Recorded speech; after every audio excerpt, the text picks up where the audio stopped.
About 3 years ago, a group of generals came to me, and it was explained to me they were ready to conduct a coup d'etat. They were ready to move Barack Obama from office with military force. And then a few weeks later, I got another call and said that they were reconsidering. You know why they were reconsidering? No, why? Because they talked to Donald Trump. And Trump agreed that he would run. And they agreed that if he would run, they would conduct their coup d'etat as a legitimate process, rooting out the traitors within government. And that pact between the military and Donald Trump has held. As we've been interpreting and watching, and Alex has been following QAnon, QAnon is military intelligence and close to Trump. And the intelligence we're getting really is a lot of the inside script. Now, everybody says Donald Trump is going to lose, he's going to be out of office, he's going to be impeached. You watch CNN, MSNBC, they're throwing a party today, and all the 20 people watching them across the nation are very enthused. Donald Trump will not be removed from office. He will not be removed from office. And in the counterattack he's going to launch, one or two facts that could change everything.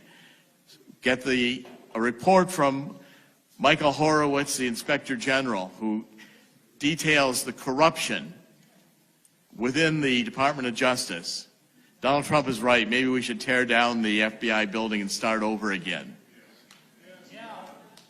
And if you take a look at the depth of this corruption, it's pervasive since George H.W. Bush. The bureaucrats who have stayed, including these SES bureaucrats who are there mostly permanently, they're globalists. They don't believe in America anymore. They think they're smarter than America, smarter than the Founding Fathers. We ought to revise the Constitution.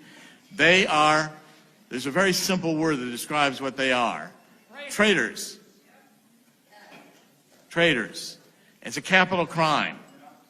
And I want to predict to you here today that when the tables turn, Donald Trump will be invoking military tribunals, and even Hillary Clinton and Barack Obama are going to be facing treason charges.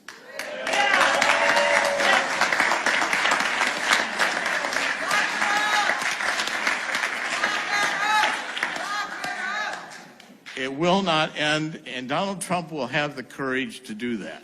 Every time it looks to me, I've said this about Donald Trump, I've known him for decades. I said, Donald Trump always looks like he's going to lose until just before he wins.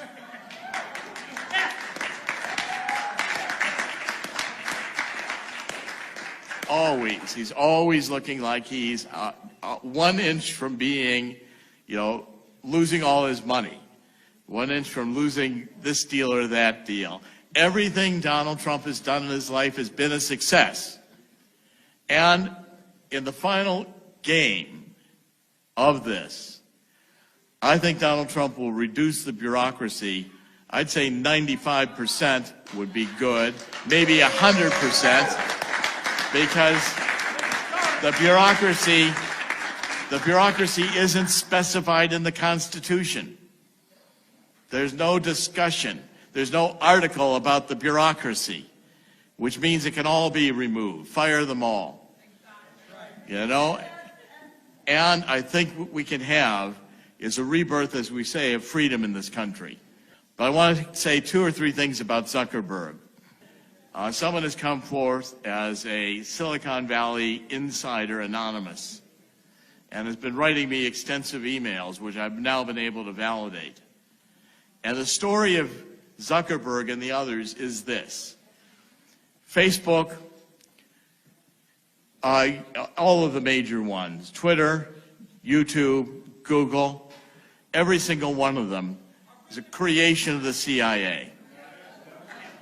They were funded by the CIA, and they were there. And by the way, they are all considered dispensable. Zuckerberg may not realize it, but he's in the ejection seat. And the button will be pushed and he'll be ejected out. But the real power in Silicon Valley is the infrastructure of the internet. It's the Oracles.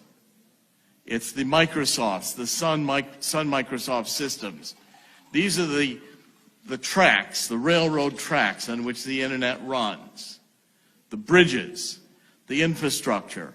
And the people who are really controlling Silicon Valley are the Larry Ellisons. These are the people you know less about because they're not the front men. You know, Zuckerberg is dispensable. Eric Schmidt is dispensable. Google is dispensable. They'll just replace it with another one because the real godfathers are the Larry Ellisons and the others. And who funded Larry Ellison? The CIA, the military-industrial complex, moving in with Lockheed and the others wanting the creation of a new generation of electronic hardware for the military. And in the process, and that started going back into the 50s. What happened is along the way, they realized with social media, they could create something where we would all give them all of our information freely about everything about ourselves. People even post pictures of themselves naked, which they keep forever. Every click you make is going right into the intelligence agencies. And then that data is being profiled and given to the New World Order, sold for money, for advertising and marketing. And by the way, Zuckerberg may have his own rules and his own, we're going to protect privacy, but don't for a minute think that they aren't still collecting the information. They've got it all. It's archived. It's every phone call you've ever made, every email you've ever made. And people are stupid enough to put these devices in their homes which can record everything they say. Facebook can track you even if you're not a member of Facebook. They can all do all the tracking anywhere you appear on the internet, and that stuff is archived forever. What we've got to do is we've got to reclaim the internet. We've got to have an internet Bill of Rights, as it were, to impose First Amendment, Second Amendment, Fourth Amendment. We've got to do this through Congress, and I'm here to tell you that before Donald Trump is done, the internet will be 100% regulated, or it will be broken up. Because Donald Trump understands the threat to our freedom. The threat to our freedom every one of us face with this information is so massive control that never occurred to George Orwell or Aldous Huxley that this could happen. But I'm here to say that in conclusion of all this, the same conclusion in the book I've just written in Killing the Deep State, it ends, in the end, Donald Trump wins. And never forget that in the end, God wins.